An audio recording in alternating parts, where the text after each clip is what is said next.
Mr. Hayek, you wrote a very famous essay on the intellectuals and socialism, in which you attempted, I think quite successfully, to show why socialism is so nubile for the intellectuals.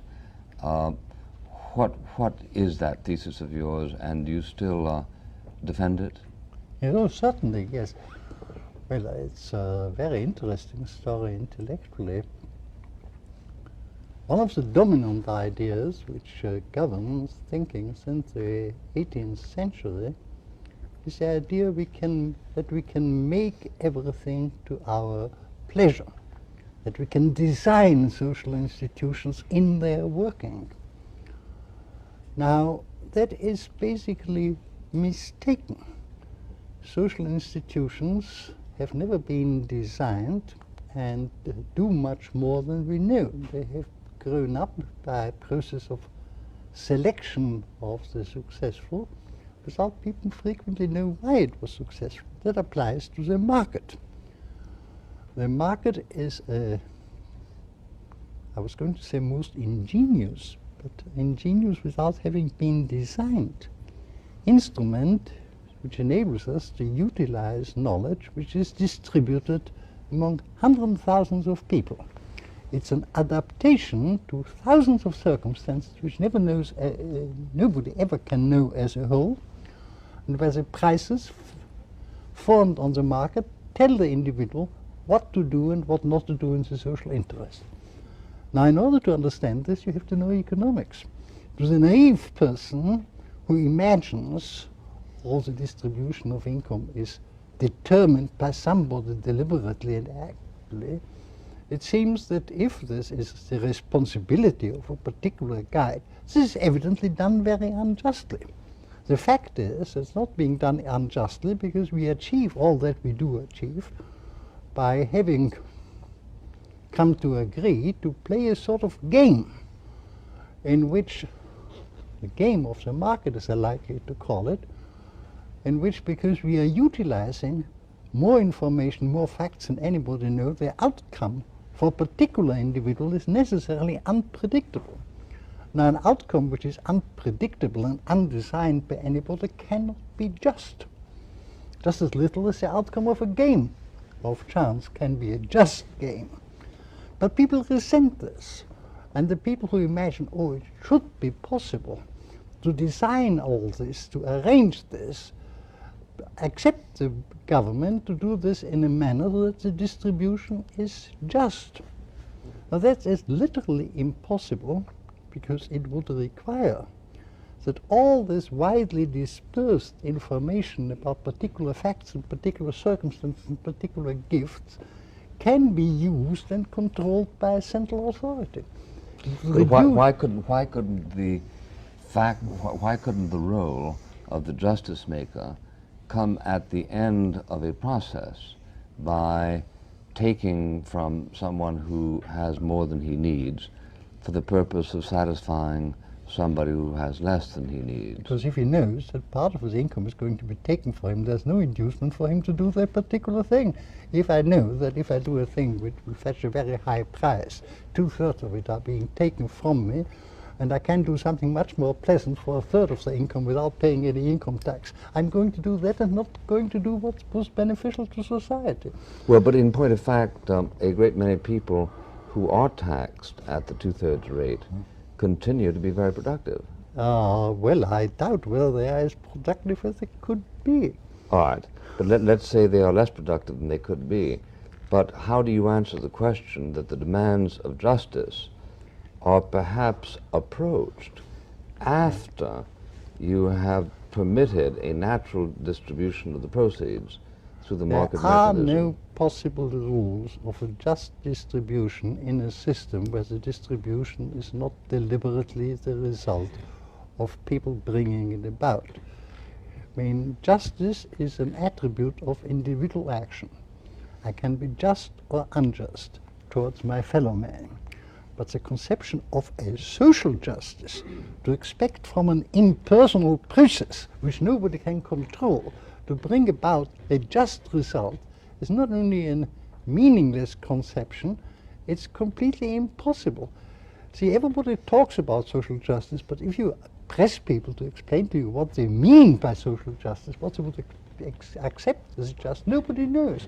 I'm telling you because I've been trying for the past 20 years asking people, what really are your principles of social justice? Well, the fact that people may disagree as to the definition of social justice does not in and of itself argue against the right of a society to attempt to extract a consensus. Well, they have been trying to do this, but they haven't got anything like a consensus. Well, in all democratic societies, there is an operative consensus because of the codification of the redistribution laws. There is a consensus of entrusting a particular authority with redistribution. Yeah. But then you ask how it's being done. It's being done not by agreeing on any principles, but buying the support of particular little groups. The people who get more are not determined by an agreement of the majority. The people who, by withholding their particular vote, might endanger the governing party. There's nothing like an agreement of a just distribution. The distribution which government effects is the price it pays, or rather the concessions it makes to the extortions of particular little group who say we will not support you if you don't give us an extra benefit. Well, what if you were to remark a correspondence between the flow of philanthropy and the flow of redistributionist money? Would that just be a coincidence?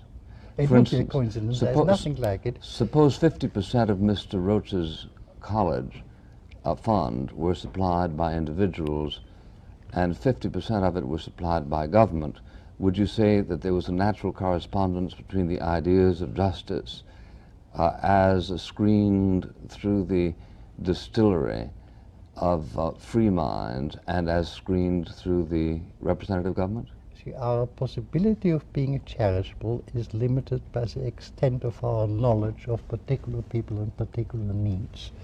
The benefactors of your college will do so for an institution they know, for a group of people they know, where they have. But see, the great problem is that we have developed what's called a greater open society, which deals with an infinitely much larger number of people than anybody can know. Nobody can form an idea what a steel worker in Indiana compared with a cotton worker in South America, in the southern states, deserves in any sense. We have no instinctive feeling about this. When we believe that we have a sense of social justice, that's an inherited trait which we have developed from the life in the small group in which mankind lived for 1 million years before it developed the open society. Of course, in a little hunting band of 50 people or so, it was essential that you assigned an appropriate share to each member. But this native instinct, which we had to overcome in order to form a large society, is suddenly coming up again when the great majority of people operate in large organizations, no longer understand the market, and so we are reverting to very primitive instincts, instincts which we have overcome when we emerge from the little group into the open society. Well, are you saying that a state the size of Bermuda can make intelligent exercises of charitable redistribution? Whether it would be intelligent, it could be principled and could pursue clear aims. I don't know what the population of Bermuda is. It probably is already too big for the purpose. But a state consisting of 10 or 20,000 people could probably do it. There you still have visible, conceivable needs of known people whom you can ascertain. But the whole advance of society is that we have created an order in something very much bigger than any single mind can conceive, can survey. And we have created some sort of order and created conditions and productivity by applying to their individual action universal rules and then letting them play what I call this game, which is partly a game of skill and partly a game of chance, and that the outcome of this game is the are the rewards, the prizes, which tell people what they ought to do, both in their own and in the general interest. Prizes, after all, tell people what they ought to do in order to make the greatest contribution to the social product. Well, Mr. Roche, let me ask you this. Is it your notion that a society ought not to undertake redistribution because it cannot define justice, or because it has no legitimate authority to engage in the act of redistribution? Both, as a matter of fact, but before I answer, please don't leave the impression in anyone's mind, Bill, that half of our money at Hillsdale comes from the federal government, because as you already are perfectly aware, none of our money comes from the federal government or the state government. You disdain it. In any event, as to the question of justice, it occurs to me that such a thing as social justice becomes almost a contradiction in terms, because if you examine the philosophic roots that produced the modern egalitarian ideal, those roots contain all sorts of departures from the idea that it is possible to establish a difference between right and wrong. They deny the operation of a moral framework and ultimately come to the utilitarian goal that all ideas and all values are to be considered essentially on their own merits. And the same people who have said that and are busy then undercutting the more traditional values in Western civilization are the same people who then go on and prate about social justice as though somehow the assignment of numbers, of quantification, will tell us something about justice, and in fact it will not. So I don't think that you can define social justice. You can define social injustice. You can produce a socially unjust situation, but to do so, what you've really done is undercut individual morality and the opportunity to make those choices that have genuine moral content. But why is it inconsistent for a logical positivist to say, on the one hand, I decline to accept as just that which the majority ordains, but I agree to back that which it does, because this is an attempt, a conscious attempt at the workings of justice by people who are as instructed as any society can hope to be at a given moment. Well, I don't think that this definition of social justice carries that kind of validity.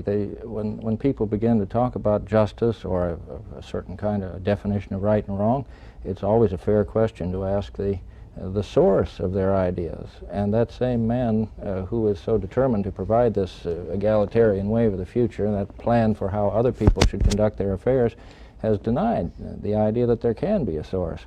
And for him simply to say that the majority constitutes that source, or that he has a degree of enlightenment denied the rest of us, is arrogance. That's not proof. Well, let me ask you a concrete example, and perhaps you and Dr. Hayek can address yourself to it.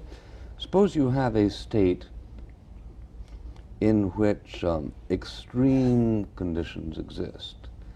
In one area of the state, $50 a year is spent towards the education of a child. In the other end of the state, $1,000 per year is spent towards the education of the child. Is the concept of justice invocable in the society that says we must do what we can to diminish that antipodes? We must pay more for the education of the child down in the southern region, even if it means diminishing the grant to the child in the upper region. Is this, as thus far described, a rough attempt at, quote, justice? No, because justice, after all, still is, as we heard earlier, an essentially individual idea. That morality is a difference between right and wrong in concrete, specific decisions and transactions between and among individuals. When this is elevated to a social plane, it ceases to have any particular recognizable content as justice. But is that terminologically subjective?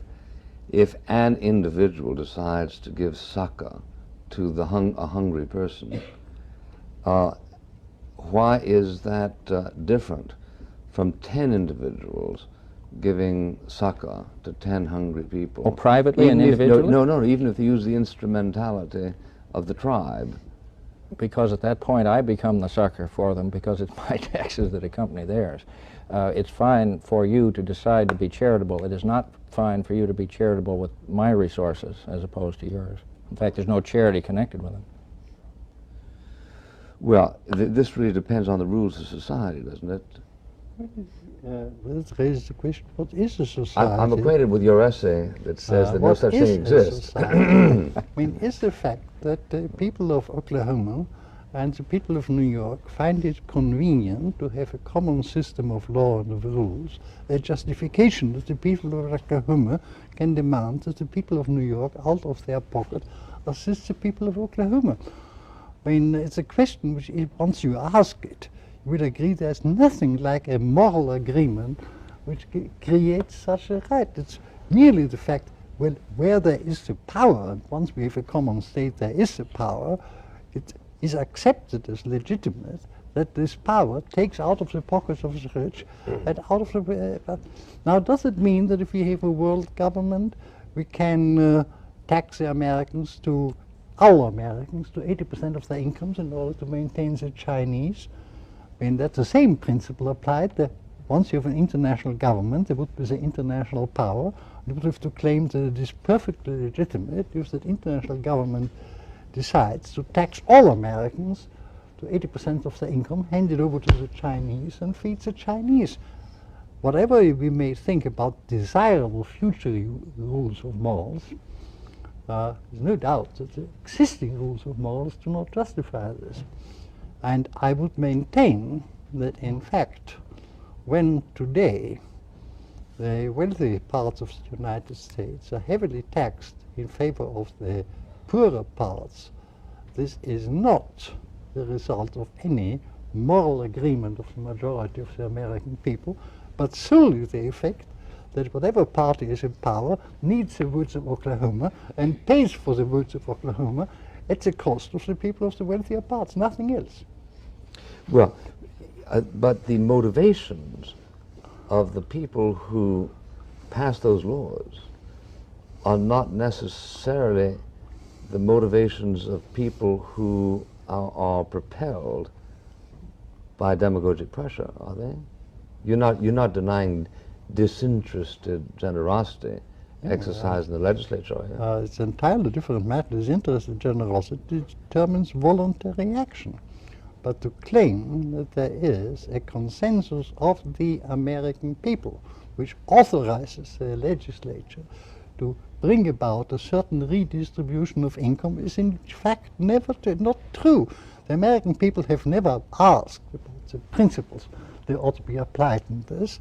All they are told is that in fact the Republican Party, the Democratic Party, who promises you such and such, will be in power only if it buys the support of the people in Oklahoma. And since you know that you will get from the Democratic Party only what you expect from it, you vote from it, and you take into account the necessity that in order that the Democratic Party gets into power, it has to pay special benefits to the people of Oklahoma. That's what it comes to. Judged by the results, this idea of disinterested generosity is the one thing we cannot expect from the public sector. Pick your legislature and you'll see a series of special interest groups operating in a variety of ways, contending essentially for power. And I think proving the very point that it's impossible to be generous with other people's resources, even if it were morally possible, which it is not. Well, it seems to me that Aristotle tackled that problem where there was no question of a democratic base. And he simply talked about doing the right thing. And he was talking about a class of people who exercised Yes, but he also power. said that a democracy in a state of more than 10,000 people is impossible. That's right. And his numbers were probably high at that. No. I know. I'm aware of that. But Aristotle was also talking about the obligations of those in power and assuming that the obligations of those in power gave them authority over people other than themselves, and defined, or attempted to, the right thing to do and the wrong thing to do. How do the lines go? Power into will, will into appetite, and appetite and universal wolf, so doubly seconded with will and power, must make perforce a universal prey and last eat up himself? You know, a much equally great philosopher, Immanuel Kant, has once said, welfare has no principle, and therefore we cannot involve welfare of different people because there are no known rules by which we can do it. When we do this, aren't we making the wrong expectation? If I give you a working example, I was raised in the mountains in Colorado in a very rural community and attended an 8 grades in 1 room rural schoolhouse, a public school, publicly financed. But the people supporting the school were the ranch families living there who simply felt that their youngsters, myself included, had to have an education. So there was a teacher brought in and local taxes collected.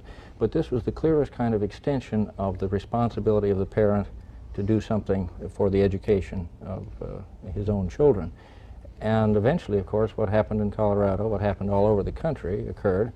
Consolidation, it was called there, came along, and the little local school gave way to the busing of children many miles away to larger schools, presumably at the time because of all the benefits that were going to derive to the children. The benefits in the form of chemistry laboratories and swimming pools and the things simply not available in this little country school.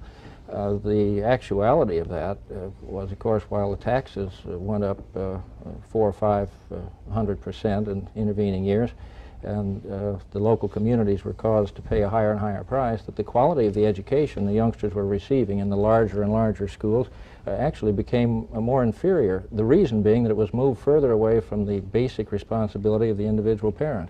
And with variations, something like that could be said about virtually every aspect of our lives, the responsibilities that we have as individuals, which are presumably exercised and discharged collectively, but in fact never are, and I think never can be.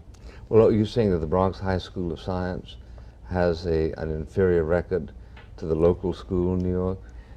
Of course not, no. There are obvious special cases.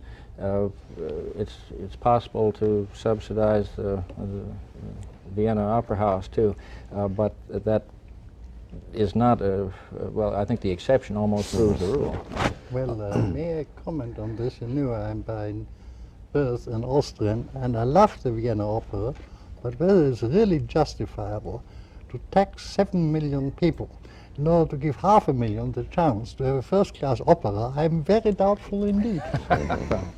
Our examiner today is Mr. Jeff Greenfield. Familiar to viewers of this program, Mr. Greenfield is a graduate of the University of Wisconsin, where he was the editor of the student paper. He's a graduate of the law school at Yale University. He was a speechwriter for Senator Robert Kennedy and for Mayor John Lindsay before belatedly retiring to become a freelance writer. Also an alumnus of the Bronx High School of Science, I might add. I know. My first question is, why are you all wearing the same tie? Is this some cabal, some collectivist plot? I won't talk. Okay. Then on to more trivial concerns.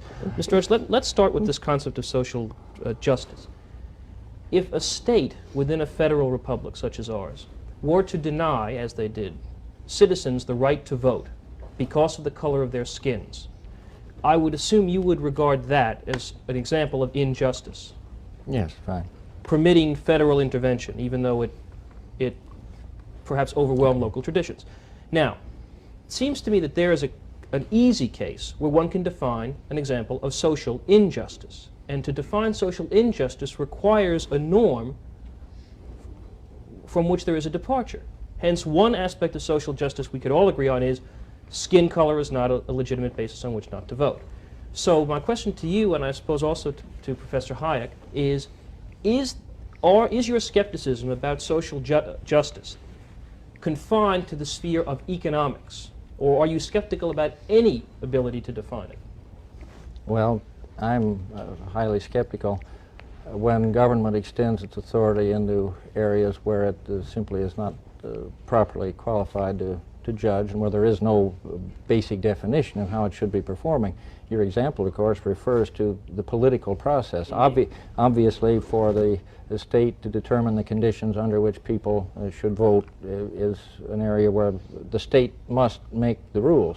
Now I want to elaborate on that and ask Dr. Hayek one, because I'm now going to get into the economic sphere. I'm afraid I have a lot to say on this subject, if you could start me on it. Okay. And the point we must start from is that the classical demand is that the state ought to treat all people equally, in spite of the fact that they are very unequal. You can't deduce from this the rule that because people are unequal, he ought to treat them unequally in order to make them equal. And that's what social justice amounts to. It's a demand that the state should treat the different people differently in order to place them in the same position. The rule of equal treatment applies only to things the state has to do in any case. But to making people equal a goal of governmental policy would force government to treat people very unequally indeed. Let me, though, pursue an area where we get into the field of economics. In the field of politics, once again, people with access to a great deal of money are frequently said to have a tremendous advantage over people without money when competing for public office, given the demands. Now, if the state taxes us, or indeed as they have done in current federal income tax, gives us the opportunity to check off on our income tax forms that we wish some of our money, $5 or $2, diverted to public financing, which is then distributed to candidates who meet equivalent standards for qualifying, so that they can be brought up to a level of equality. Does this offend your sense of... How are they being brought up to a level of equality? They are being, let me limit that. They are being brought up to a level of equality in the resources they may commit to the goal of getting elected. It diminishes the inequality between rich and poor people to buy advertising time, print speeches, attend rallies, the panoply of politics. Does this offend your sense of what the government ought to be doing? Yes. You see, what you are discussing is a case where government ought to make people observe the same rules. And I am all in favor of that. But if the different people observe the same rules, the result for them will be very different. What you are suggesting, the whole theory of social justice is suggesting, the government ought to treat the people very differently in order to put them in the same material position. That has nothing to do with the original claim for equality of the rules which government forces all people to apply. That this ideal has only been imperfectly achieved, I admit. And let's push on in the direction that government must force all people to obey the same rules. But it seems to me that in the absence of redistribution in at least this area, you are left with Anatole France's observation about the rich and poor equally being forbidden to sleep under bridges and beg in the park. Yes, but is that wrong? Oh, I think it is, the fact that it is right in some perverse sense indicates how wrong it is. I think in the field of politics, if access to political power depends on who has the greater amount of wealth, there is something indeed wrong with that. Yes, but I mean the government prohibits a great many people, a great many things which only young and strong people can do, and which I can no longer do. I mean, if the government prevents me from climbing some difficult peak, which 50 years ago I would love to do, it doesn't affect me because I no longer try. It's equally a discriminating rule, but it's a general rule. Equally? Well, if we're looking for social justice, let's not keep looking in political places. Let's look in social places and see some examples of governmental policy directly applied there, in which case we get a very different kind of a set of answers. I'd like to ask Mr. Buckley, in fact, just that kind of question. At least I think it's that kind of question. I'm sure he'll let me know if it's not. The abortion controversy.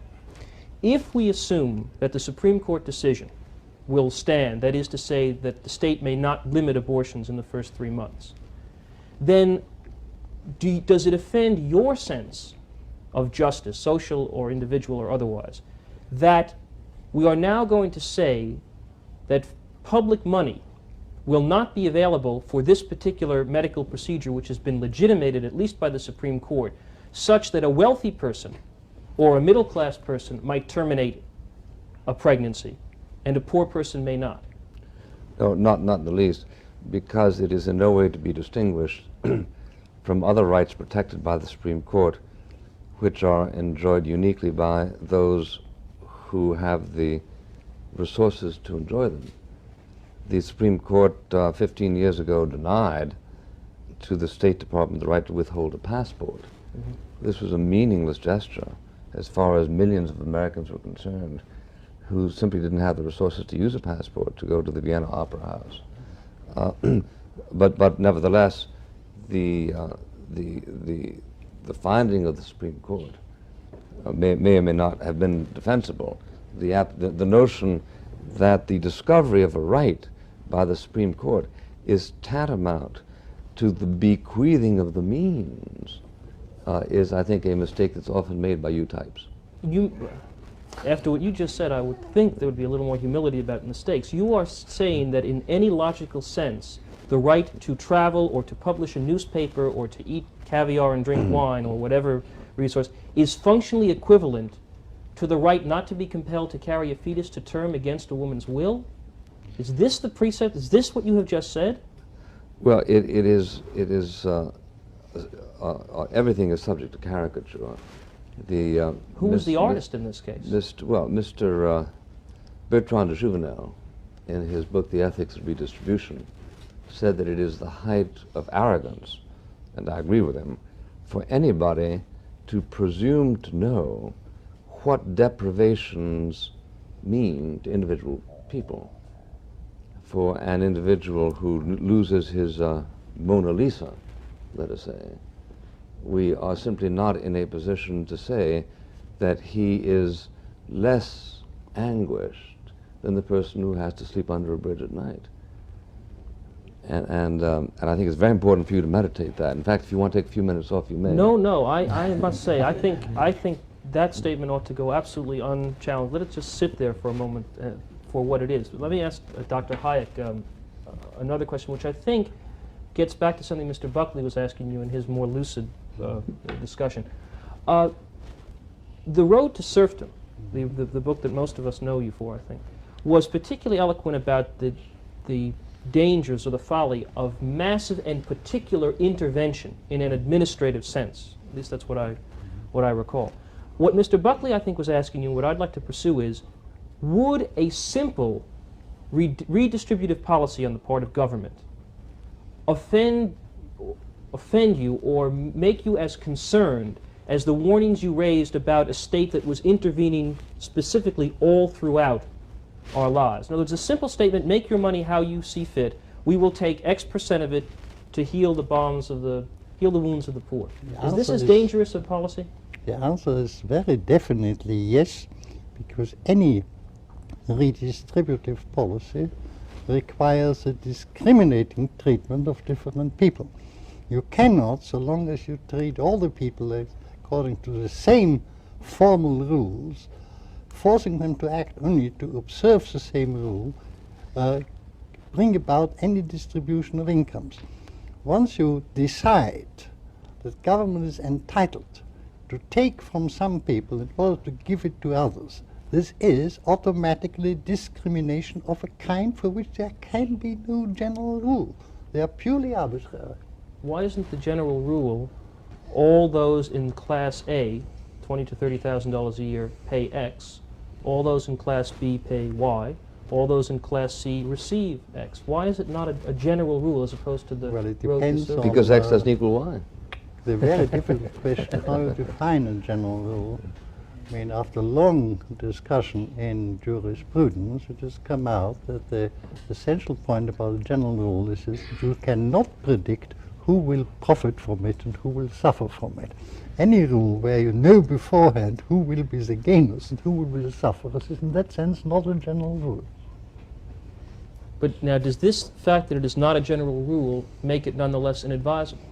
Inadvisable because once you authorize government to act arbitrarily, there's no limit to it. Now, I think I want to make sure I understand this. The word arbitrary all of a sudden came in there. Why is it arbitrary if Not one acting understands according what... to a rule is arbitrary. I'm sorry? Not acting according to a general rule is arbitrary. That's the only way in which you can define arbitrary. I don't see why, if one understands exactly the premises on which one is making distinctions, why is it arbitrary? I distinguish between rich and poor when I tax them because rich people have more discretionary income. Well, you distinguish between the people whom you want to have more and the people whom you want to have less. But why is it arbitrary? I've given you what I think at least is a plausible and defensible reason for distinguishing Well, among the them. distinction is between, I can only say, a general rule which applies equally to all and a rule which distinguishes between different groups. Arbitrary does not necessarily mean thoughtless. Yes, I understand. That's correct. I understand that part, but it seems to me that one is moving from a descriptive to a normative Yeah, judgment in an effort to set forth a rule which will make it impossible for government to treat different people differently. Yeah. Let me come up with perhaps a suitable example. If you went back to an earlier time in American history, the goal, always imperfectly realized, was that the blindfolded goddess of justice stood before us all, dispensing her favors equally to all who came before her.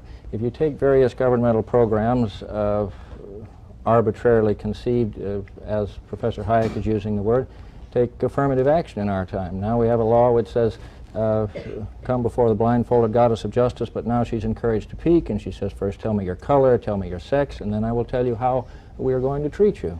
Well, now, you know, there are Lithuanian minorities as well as black or whatever. The only majority in this country that I know of course, are women. There are more women than men.